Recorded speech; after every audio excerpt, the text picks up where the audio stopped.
Gray Zone Warfare has a bug in it, or a glitch/workaround, that allows people to get into a locked area for a storyline quest and get the items that they need without having to find the key first. Obviously, having to find keys is a necessary part of most modern games nowadays, just to add a bit more playability and time you'll need to sink in order to progress further in the storyline. But for the It's in the Water quest, which I covered previously when I covered all of the Gray Zone missions, quite literally every single one of them on my Troubleshoot Basics channel, you could simply find your way to this house, then go around the back and hop your way up using this little fence over here. The developers have actually addressed this issue and actually made it easier to do. So I've found my way over to Bad Palm and we'll see exactly what the developers have done. This little quiet patch was put out without any notice or any mention in any patch notes and things like that. Obviously the game's still a bit glitchy, but it's awesome to see that developers are actually embracing a workaround that makes the game just a little bit easier, especially for players who don't have that much time to sink into it. Head over to the Elders building,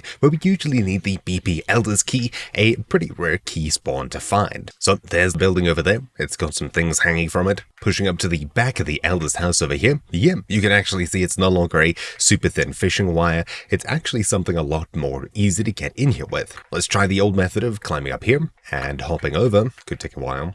Alright, so there we go. We made this jump. We should be able to hobble along a bit further, all the way up to the window over here. Get our way towards the center of it. Take a tiny step back, and we should be able to find our way into it. Doesn't seem like it's any easier. But there we go, just like that, we're in. It may have been a little bit easier.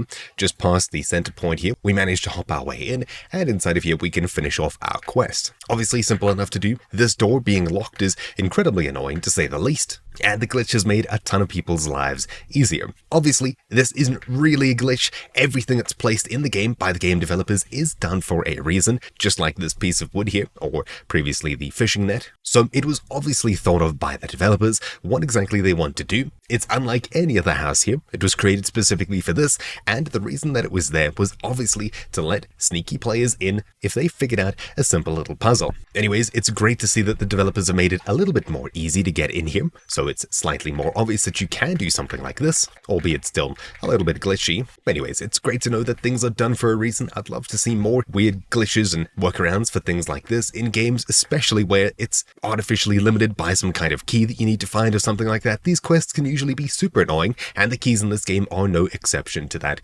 general rule of thumb. If a room needs a key to get into it, the odds of you finding it is pretty much nothing, because you'll find every other key on the planet before you find the one that you need. Obviously, you can't have a workaround at every single locked door or quest line stopping place. You can only have it in certain areas, but it's great to see developers including and embracing something like this. There are many other games that could benefit from something like this, especially when it seems really obvious, like you should be able to get into a locked room or reach in through the window and grab something, whereas it's sometimes just artificially locked off and you can't stick your arm into an open window kind of thing. Anyways, just a cool little thing to notice. Obviously there are quite a few bugs and glitches that still need to be worked on by the devs, but it's great to know that there's still love and attention going into smaller details in a game like this. It gives me faith for the future of its development. Anyways, hopefully you found this video interesting. Nothing really changed with the quest line. The workaround is still there. It's just good to know that developers are still paying attention to the little things that matter. Hopefully you found this video useful. Thank you for watching. My name's been Troubleshoot, and a special thank you to Superior Emerald for being an ultimate supporter of mine. I'll see you all next time. Ciao.